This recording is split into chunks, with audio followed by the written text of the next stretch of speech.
Hai teman-teman, selamat datang di channel saya Abdul Malik Siawan. Hari ini saya akan membahas bagaimana cara untuk mulai investasi saham bagi pemula. Yang pertama-tama harus kita lakukan sebagai pemula adalah kita harus menyisihkan penghasilan untuk ditabung, ya. Itu dulu aja. Kalau kita sudah punya penghasilan atau mungkin sudah punya tabungan, nah baru kita buka rekening nasabah atau RDN. Jadi RDN ini rekening khusus ya yang nanti akan dibuka di bank ya, yang kita bukanya di sekuritas ya. Jadi sekuritas itu adalah sebuah lembaga keuangan yang diberikan wewenang oleh pemerintah sebagai perantara jual beli saham. Nah, sekuritas ini contohnya misalnya sekuritas mandiri ya. Itu kita daftar ke sekuritas mandiri atau BCA ya. Kemudian nanti mereka akan membukakan rekening ya, rekening khusus untuk investasi. Nah, RDN ini nanti bisa dibuka di Bank Mandiri atau bisa dibuka di Bank BCA tergantung dari sekuritas masing-masing. Lalu kalau setelah kita membuka rekening dana nasabah oleh sekuritas, kita akan mendepositkan ya, mendepositkan atau memasukkan uang ke dalam rekening dana nasabah tersebut ya. Beda-beda sekuritas, beda-beda jumlah uang yang apa yang batas yang bisa didepositkan ya. Kalau misalnya sekuritas seperti Stockbit ya, sekuritas retail itu mulai dari Rp100.000. Kalau yang lain saya belum tahu. iPod ya, atau iPod itu juga minimal Rp100.000. Nah, yang harus kita depositkan ini adalah uang dingin ya. Jadi bukan berarti kita bisa mendepositkan seluruh kekayaan kita. Apakah artinya uang dingin ini? Yaitu uang tabungan yang itu memang tidak digunakan untuk keperluan-keperluan tertentu dalam jangka waktu yang dekat. Ya, jangka waktu yang dekat itu minimal lebih dari 1 tahun. Ya, terus kemudian uang dingin ini adalah uang yang kalau seandainya ini hilang, ya itu tidak akan merubah atau tidak akan mengganggu kehidupan Anda. Ya, itu salah satu definisi uang dingin. Kalau sudah deposit, maka kita sudah siap membeli dan membeli saham ya. Lalu apa yang harus dilakukan? Yang berikutnya adalah kita memilih sektor industri yang ingin kita investasikan uang kita ya. Jadi harus pilih dulu mau investasi di industri apa. Saran saya supaya bagi pemula ya, supaya kita lebih aman, kita harus menginvestasikan di sektor industri defensif. Ya, sektor industri defensif itu kategorisasinya adalah industri tersebut tidak terpengaruh oleh atau sedikit terpengaruh oleh gejolak perekonomian. Ya, contoh industri ini adalah biasanya kesehatan, ya, konsumsi dan pada batas-batas tertentu adalah bank, ya, atau sektor keuangan. Terus setelah kita pilih katakanlah 3 sektor ini, kita mulai lakukan screening, ya. Kalau untuk screening bisa dilakukan di Stockbit, ya, itu memiliki salah satu sekuritas yang memiliki fitur screening yang bagus, ya. Nanti bisa dilihat di video saya yang lain tentang bagaimana cara screening di Stockbit, ya. Nah, kita screening beberapa yang parameter yang bisa kita pakai ada 3 yang paling utama ya. Yang pertama adalah PBV, kemudian PER dan ROE. Ya, jadi PBV itu price to book value, kalau PR itu price to earning ratio, nah, kemudian ROE itu return on equity. Ya, nanti akan saya jelaskan. Nah, setelah kita screening nanti akan muncul ya, akan muncul beberapa pilihan sahamnya. Nah, kita pilih saham dengan valuasi yang murah di masing-masing sektor tersebut ya, kurang lebih 1 sampai 4 sektor. Kalau di sini katakanlah saya pilih misalnya 3 sektor, misalnya kesehatan ya, kemudian konsumsi dan perbankan. Nah, ini adalah algoritma cara investasi value investing ya. Menurut saya yang juga saya dapatkan dari berbagai sumber. Yang pertama kita harus tahu kondisi atau tren ekonomi makro di Indonesia. Kira-kira dalam waktu dekat atau dalam tahun 2023 sekarang ini misalnya, apa sih tren ekonominya? Kalau kita baca koran mungkin kita akan tahu ya. Yang pertama ada apa? Pulihnya daya beli masyarakat ya. Nah, daya beli masyarakat pulih daya beli masyarakat ini ada beberapa macam ya, mengalirnya uang masyarakat. Pertama otomotif ya, otomotif sekarang meningkat. Kedua apa? Retail ya, retail itu bisa retail pakaian, bisa retail gadget, bisa retail elektronik dan sebagainya. Nah, setelah kita tahu atau ada lagi sektor yang mungkin akan datang ya di 2002 akhir 2023 dan 2024 yaitu karena adanya pemilu, kemudian misalnya ada banyak uang atau dana yang diturunkan ke masyarakat, otomatis daya beli masyarakat akan meningkat. Kalau masyarakat daya belinya meningkat, kira-kira apa yang bisa dibeli oleh masyarakat dengan berasal dari uang dari pemilu tersebut. Misalnya contoh ya rokok atau makanan ringan dan sebagainya. Nah, kemudian kalau kita sudah memiliki gambaran tren ekonomi makro tersebut, baru kita pilih industri. Nah, contohnya tadi ya, bank, kesehatan, atau konsumsi atau consumer. Nah, kita screening seperti tadi ya. Nah, beberapa eh, apa cut off point yang bisa digunakan untuk screening PBV PER dan ROE bisa kalian temukan di sumber-sumber yang lainnya. Tapi kalau saya memakai PBV kurang dari 2 ya. Kemudian PER kurang dari 20 dan ROE lebih dari 10%. Apa artinya? Jadi PBV itu price to book value. Jadi book value itu ibaratnya nilai buku dari suatu perusahaan per lembar saham. Kalau misalnya sebuah saham bank bank niaga misalnya atau CIMB, book value-nya ada di Rp2.000 per lembar. Tapi sekarang harga sahamnya 1.000 misalnya. Berarti kan 1.000 per 2.000 berarti kan 0,5 ya atau 50%. Nah, 0,5 otomatis kurang dari 2 itu masuk. PER adalah price to earning ratio. Jadi rasio antara harga saham per lembar dengan laba per lembar. Jadi misalnya Bank Niaga tadi me, apa laba laba atau profit dari Bank Niaga per lembar sahamnya itu misalnya 1.000 bukan 1.000 misalnya eh, berapa? Rp100 ya, Rp100 profitnya per lembar saham. Sementara harganya Rp1.000 per lembar saham. Berarti 1.000 per 100 dibagi 100 adalah 10. Nah, otomatis PER-nya kurang dari 20. Nah, sedangkan ROE atau return on equity itu laba ya dari ekuitas perusahaan. Ekuitas itu sama artinya dengan modal. Atau modal itu ya jumlah aset dikurangi kewajiban atau liabilitas. Ya, ini dasar akuntansi sih ya. Nah, ROE ini misalnya Bank Niaga tadi ekuitasnya dia ada 1 triliun misalnya. Sementara labanya ada 500 miliar dalam 1 tahun. Otomatis 500 per berapa? 500 miliar per 1.000 miliar 1 triliun itu kan sama halnya dengan 50%. Nah, berarti di atas 10%. Angka 2, 20 dan 10 itu bisa diubah-ubah ya, tapi kalau saya lebih lebih memilih angka tersebut biar lebih fleksibel ya, biar banyak yang tersaring dulu.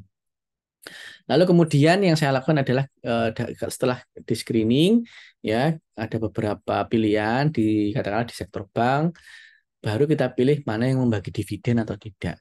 Kalau tidak bagi dividen biasanya saya enggak malas ya untuk berinvestasi ya. Eh, Alasannya banyak mungkin tidak bisa dibahas di sini. Nah, setelah itu baru kita pilih 2 sampai 3 emiten ya atau perusahaan dari 2 sampai 4 sektor itu sebagai watchlist ya. Artinya kita pantau dulu lah. Nah, belinya ya nggak harus semuanya ya, bisa dibeli salah satu. Nah, terus kemudian kita hitung masing-masing watchlist tersebut profil kesehatan dan kinerja dari emiten tersebut ya. Nanti ada cara bagaimana kita menghitung profil kesehatan dan kinerja emiten. Nah, selanjutnya kalau misalnya sudah kita tentukan oh emiten Bank Niaga CMB ya atau tikernya BNGA. Nah, kita bisa mulai mencicil beli saham tersebut pelan-pelan ya. Tidak usah terlalu terburu-buru ya. Artinya misalnya kita punya tabungan katakanlah 10 juta ya yang kita alokasikan untuk investasi saham. Nah, 10 juta itu langsung kita belikan semua untuk membeli BCM Bineka itu enggak harus seperti itu ya. Jadi misalnya 10 juta kita mau beli 4 perusahaan, itu kan masing-masing perusahaan ada alokasi 2,5 juta ya. Nah, dari total 2,5 juta ini kita keluarkan misalnya 25% dulu, bulan depan 25% lagi, bulan berikutnya 25% lagi, atau misalnya 50%, kemudian sisanya dicicil beberapa bulan itu lebih aman ya.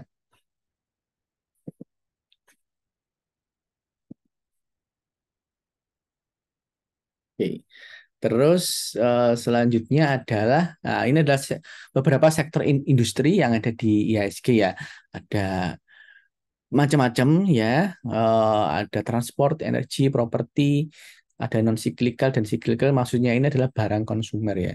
Barang konsumen ini kalau yang non cyclical itu ya yang selalu dibutuhkan setiap hari, misalnya makanan ya, minyak goreng dan sebagainya. Kalau yang cyclical atau non primer itu biasanya lebih ke arah eh, pakaian, elektronik yang memang kalau misalnya tidak dibeli oleh masyarakat pun bisa saja gitu. Nah, bedanya industri cyclical dan non cyclical itu apa sih? Industri cyclical itu industri yang biasanya dipengaruhi oleh siklus ekonomi ya.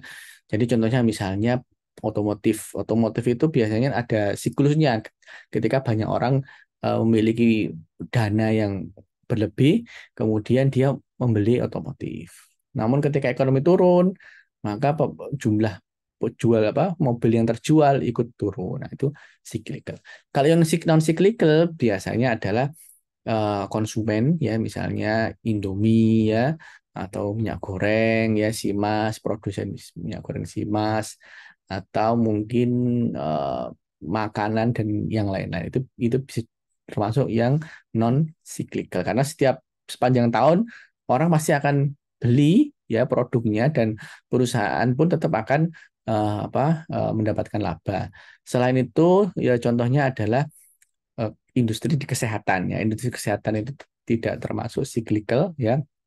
Nah, karena setiap orang pasti akan memiliki pengeluaran ya, budget pengeluaran di bidang kesehatan ya bagi dirinya sepanjang tahun ya. Nggak mungkin misalnya kalau sakit kepala dia hanya beli obat ketika Januari sampai Juni. Setelah Juni dia nggak pernah beli obat, ya nggak mungkin ya, pasti akan stabil. Salah satu contohnya adalah perusahaan batu bara ya. Jadi batu bara ini termasuk saham yang cyclical ya. Jadi ini adalah dua contoh yang bagian sini ini pergerakan saham dari dua emiten batu bara, yaitu ITMG, Indo Tambang Raya Mega, dan Bukit Asam PTBA. Dan ini adalah gambaran dari harga batu bara ya. Jadi harga saham dari kedua emiten ini itu naik turunnya dipengaruhi oleh laba. Ya, jadi itu logis ya. Kalau labanya naik, harganya naik. Labanya turun, harganya turun. Nah, laba dari perusahaan ini dipengaruhi oleh harga dari komoditasnya. Jadi perusahaan-perusahaan ini disebut perusahaan yang price taker. Ya, price taker itu artinya ya dia nggak bisa menentukan harga jualannya ya, karena harga jualannya ditentukan oleh pasar. Ya. Eh, Contohnya ini tahun 2009 ya. 2009 ini harganya kurang lebih batu bara sekitar 70 ton, 70 USD per ton ya, kemudian naik-naik di 2011 sampai di atas 100 di 2011. Maka sahamnya juga naik di 2011 ya, karena kalau harga batu baranya naik otomatis harga sahamnya pun otomatis labanya pun ikut naik.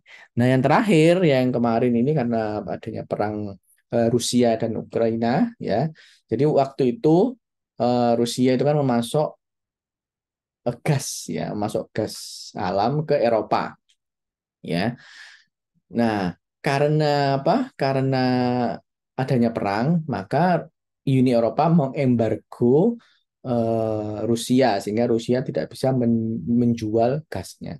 Nah, karena nggak bisa menjual gasnya, otomatis Uni Eropa juga nggak bisa membeli. Padahal selama ini mereka membeli gas dari Rusia itu dengan harga yang murah. Akhirnya mau nggak mau Eropa harus mencari sumber gas dari negara lain, ya misalnya Amerika, terus Timur Tengah dan sebagainya. Lah, karena permintaan permintaannya meningkat, ya, dan dari Amerika dan Timur Tengah, pemerintah apa eh, permintaan meningkat, maka harganya pun jadi naik. Lah, karena harganya naik, otomatis substitusi dari gas alam atau gas bumi, salah satunya adalah batu bara, itu juga demand-nya juga meningkat. Karena demand-nya meningkat, harganya jadi meningkat drastis, ya.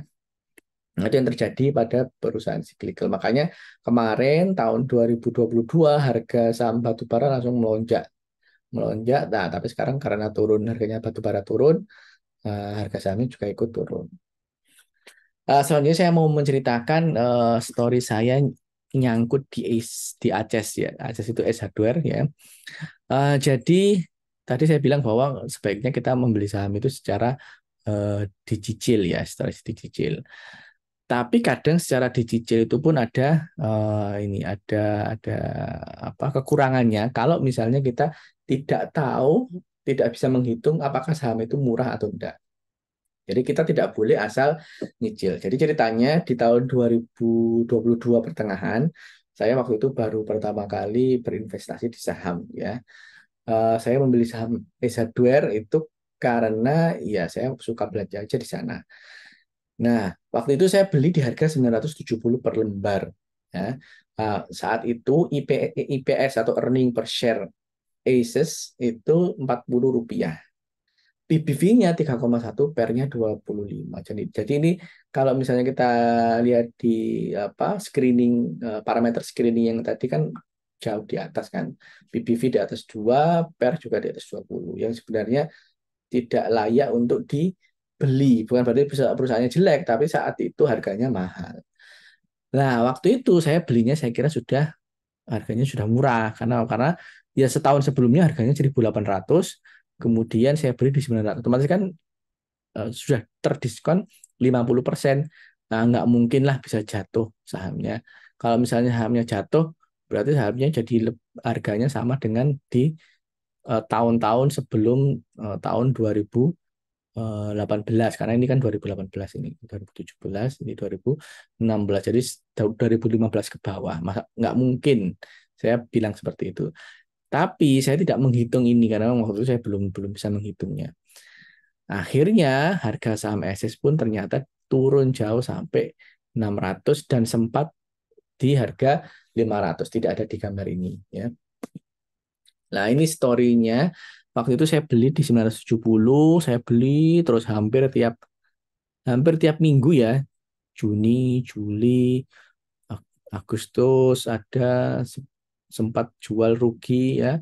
September beli lagi, Oktober beli lagi, November dan seterusnya. Ya, sampai akhirnya Maret 2023 laba dari ASUS mulai membaik dan harganya sudah turun jauh. Akhirnya harganya pun mulai naik. Ya, ketika harganya mulai naik baru saya mulai menjualnya.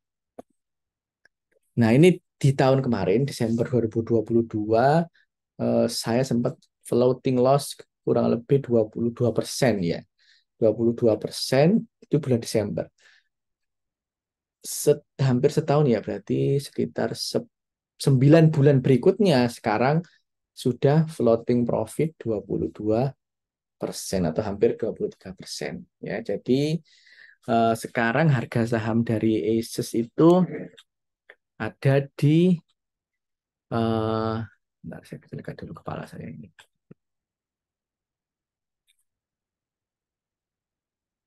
Ya, harga ISIS sekarang ada di 710, ya. Sementara 2021 di 1900, ini 2020, 2019, 2018 ada di harga 1900. Pertanyaannya, bisakah kembali ke harga ini? Nah, kita tidak bisa menjawab saat ini ya, selama belum ada data yang memungkinkan. Datanya apa ya? Datanya adalah apakah labanya ISIS ini bisa kembali seperti sebelum tahun 2020 atau sebelum pandemi. Kalau bisa, ya kemungkinan besar akan balik ke sini. Ya, karena saya belinya di harga 580 average-nya. Kalau misalnya kembali ke 1.500 saja, maka sudah 3 kali lipat keuntungan dari investasi di ASIS.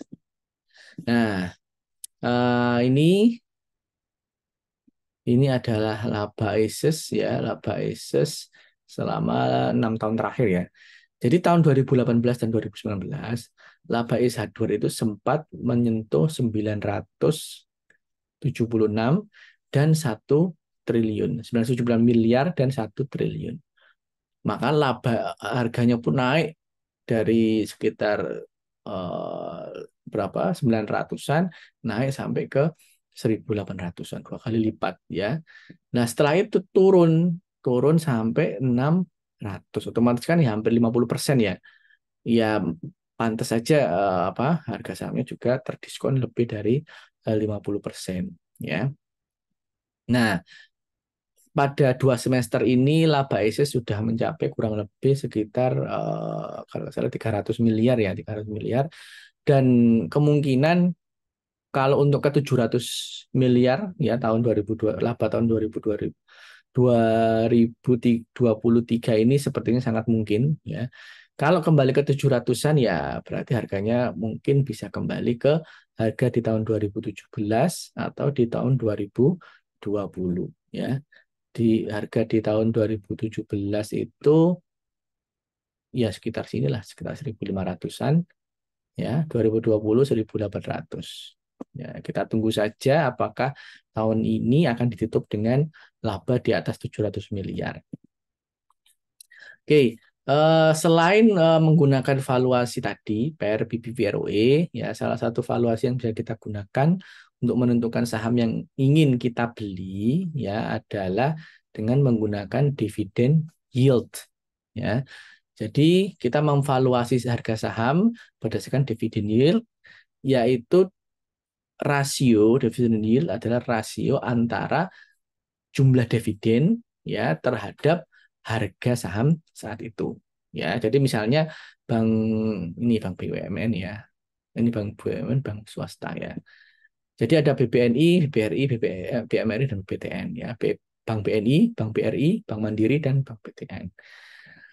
Bank BNI membagikan dividen ya atau bagi hasil keuntungan sekitar Rp400 ya atau 392 ya. Harga saat itu ada di 8.800 ya. Ini kemarin ya kalau saya buat slide ini ya, sekarang sudah naik ke 9.000 kalau nggak salah. Nah, dividennya berapa? Dividen yieldnya berarti 392 per 8.000, artinya kurang lebih 7%. Ini juga ya, BBRI bagi segini, harganya segini, berarti 4% ya. Nah, dari sini kita bisa apa? Kita bisa tahu ya. Oh sorry, bukan ini. Ini sorry. BBNI 4%, BBRI 5%, BMRI 4,6%, BBTN 3,34%. Ini dividen yield Bank BUMN. Sementara bank swasta, contohnya Bank Niaga 7%, Bank Mega 4%, NISP 4%, Danamon 3%. Nah, dari sini kita bisa tahu mana sih yang paling murah. Kalau Bank BUMN tentu yang paling murah adalah Bank BRI karena dividen yield-nya sampai 5%. Ini kalau berdasarkan dividen yield. Nah, jadi ada 2 cara yang bisa dipilih ya, mau dividen yield boleh, mau per PBV juga boleh. Selanjutnya saya akan menambahkan beberapa watch list saham yang saya pantau ya, ada beberapa yang sudah saya miliki untuk tahun 2023. Yang pertama adalah LPPF atau saham dari perusahaan Matahari ya, Matahari Department Store. Kemudian ada juga Ramayana atau RALS. ada lagi PMJS Putra Mandiri Jember kalau nggak salah. Dia bergerak di bidang penjualan mobil yaitu dealer mobil Mitsubishi. Nah, selanjutnya ada Elsa. Elsa ini distributor BBM Pertamina. Jadi dia membeli apa BBM dari apa penghasil BBM, ya anak usaha Pertamina juga. Kemudian dia antarkan, dia jual ke apa konsumen ya. Dalam hal ini ada industri maupun dia dijual ke pom bensin ya.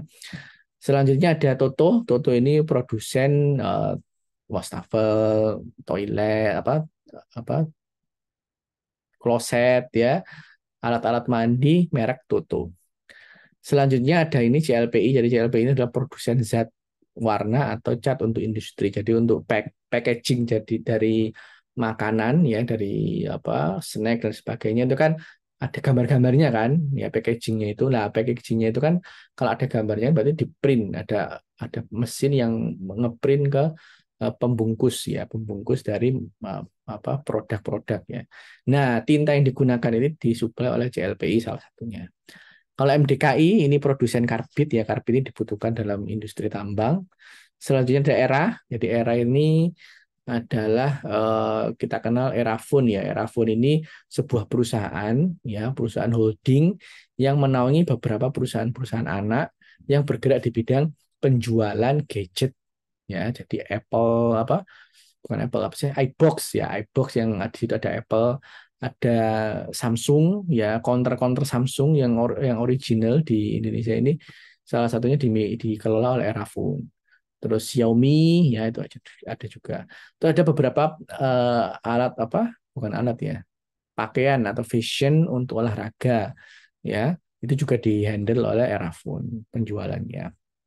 Selanjutnya ada TSPC, TSPC Temposcan Pacific. Ini adalah produsen obat, makanan, dan kebutuhan rumah tangga. Apa produknya? Ya, produknya banyak sekali yang ada di sekeliling kita. Mungkin kita tidak tahu ya. Satu contohnya adalah Bodrex, ada baby oil, ada apa beberapa kosmetik saya nggak hafal ya. Terus kemudian ada lagi pembersih lantai, ada vidoran, susu, dan sebagainya, banyak banyak macamnya. Selanjutnya ada JTPE. Jadi JTPE ini adalah industri yang bergerak di bidang percetakan. Ya, tapi percetakannya khusus percetakan yang mengandung keamanan digital. Ya, contohnya adalah percetakan paspor, percetakan STNK, percetakan kartu-kartu ATM, percetakan cukai rokok. Nah, ini dikelola oleh JTPI. Jadi ada nggak harus digital ya. Jadi ada percetakan, sebuah percetakan yang khusus mencetak barang-barang yang memiliki spesifikasi keamanan tertentu. Nah, itu. Nah, ini cara untuk menilai profil kesehatan dan kinerja suatu perusahaan. Jadi kalau ke kinerja biasanya saya menilai dari ekuitas ya, ini dari ekuitas. Ekuitas ini didapatkan dari aset, total aset dikurangi liabilitas. Ya, apa sih aset itu? Jadi aset itu adalah apa ya?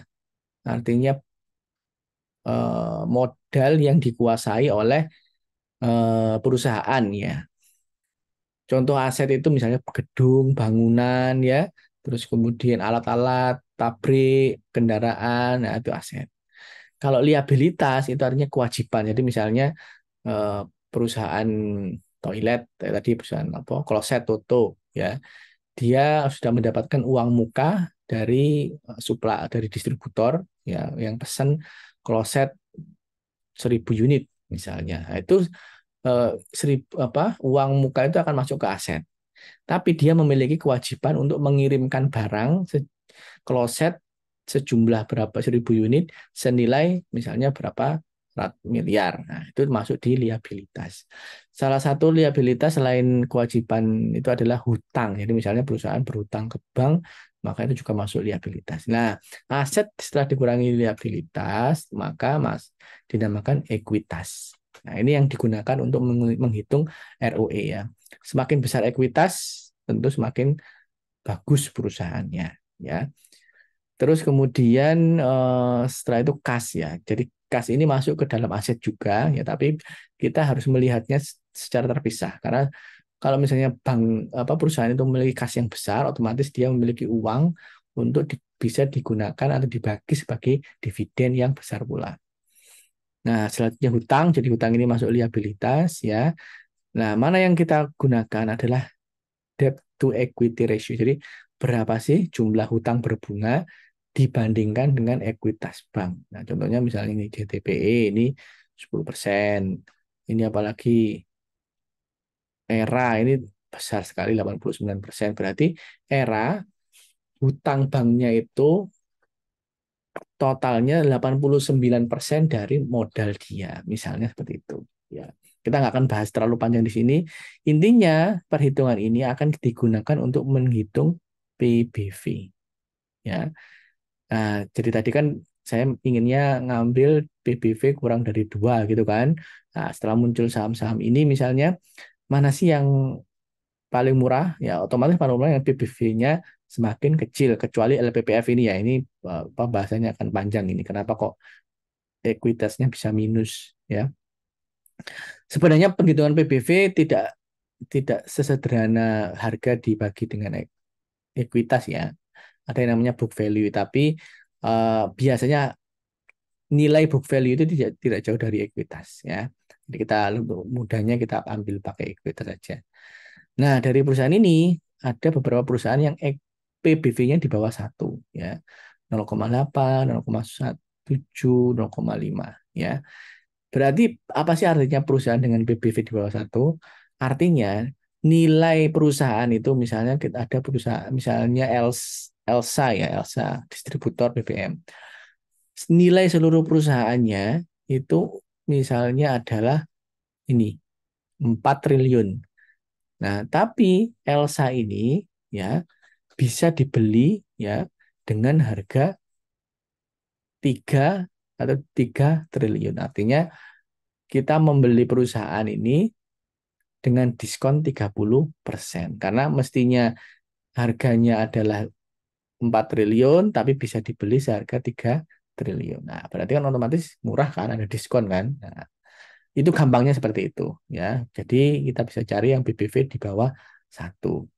Selanjutnya kinerja ya. Kinerja adalah bagaimana perusahaan ini bisa mencetak laba. Nah, eh, di sini kita hitung dulu ya laba Q1, Q2. Karena sekarang masih belum keluar Q3 dan Q4, ya biasanya saya akan tetap mengisi dengan cara menjumlahkan apa dari kinerja sebelumnya lalu saya bagi ya contohnya. Terus dari situ nanti kita asumsikan kira-kira kalau pernya 5 itu berapa, pernya 10 berapa, pernya 15 berapa. Contoh misalnya kita pakai ini aja ya, kita pakai Elsa lagi ya. Jadi Elsa kemarin Q1 mencetak laba Rp16 per lembar saham. Terus kemudian Q2 mencetak laba Rp19 per lembar saham. Kita asumsikan Q3 dan Q4 mencetak masing-masing 17,5. Ini berasal dari 19 tambah 16 bagi 2. Ya. Meskipun bisa jadi akan mencetak lebih besar. Ya. Nah, jadi ketika disetahunkan, maka laba per lembarnya adalah Rp70. Nah, ketika kita sudah tahu laba per lembarnya Rp70, ya, kira-kira per ini kita untuk memproyeksikan harga dari Elsa di masa depan. Jadi per 5 itu harga yang murah, per 10 harga yang wajar, per 15 itu harga premium. Ya, lalu dari situ berapa sih kira-kira rata-ratanya? Kan kita nggak tahu nanti Elsa itu akan ke harga wajar, premium atau bagaimana. Ya, ya sekitar rata-rata aja lah per 5 sampai 15 maka ketemunya di 700. Nah, harga sekarang berapa? Harga sekarang adalah 400. Ketika slide ini dibuat ya, kalau hari ini kalau nggak salah 390 berapa gitu. Nah, berarti kalau misalnya kita rata-rata targetnya itu adalah 700 ya. Jadi ini target ya. Ini rata-rata dari target harga ini 700 dan harga saham sekarang 400, berarti masih di bawah target dong. Berapa persen di bawah target? Di bawah target sebanyak 42%. Artinya ya, ketika saham ini nanti naik ya, naik ke apa? MOS ini margin of safety. Jadi margin of safety ini harga wajarnya itu adalah 700 misalnya. Jadi sekarang masih 42% di bawah harga wajar. Jadi ini ada eh, gap yang menjadikan investasi kita di saham ini lebih aman sebanyak 42%. Nah, selain itu ada perhitungan DPR, ini berdasarkan DPR tahun lalu 2022. Jadi artinya DPR itu dividend payout ratio. Jadi berapa sih jumlah dividen yang dibagikan dari seluruh laba pada tahun tersebut. Jadi misalnya Elsa mencetak laba 200 miliar dalam satu tahun 2022. 100 miliarnya atau 50%-nya dibagikan ke seluruh pemegang saham. Nah, kan berarti bagus kan? Artinya perusahaan itu tidak egois, ya. 50% laba digunakan untuk pengembangan perusahaan, 50%-nya digunakan untuk dibagikan ke para pemegang saham. Itu kan win-win solution, ya. Nah, itu bisa kita gunakan sebagai cara untuk mensortir saham yang kita pilih. Jadi ini kan watchlist ya. Watchlist ini ya kan kita nggak mungkin beli semua watchlist ini ya. Ya, maka kita pilih yang mana sih yang 4 atau 5 yang kira-kira paling bagus. Ya. Jadi ini saya hijauin ini ya. Jadi menurut saya ya hijau ini yang paling bagus. Kalau dilihat dari profil kinerja dan hijau ini juga yang paling bagus dari profil kesehatan. Nah, tinggal kita combine aja mana yang kira-kira paling banyak hijaunya. Misalnya seperti itu, gampangannya ya. Uh, Ini ada saham lain ya yang nanti akan saya bahas di video selanjutnya. Oke, sampai di sini jangan lupa tolong kalian klik subscribe dan klik like supaya saya bisa bersemangat untuk membahas atau menganalisa emiten-emiten yang lainnya. Terima kasih telah mendengarkan video ini atau melihat video ini sampai akhir. Bye bye.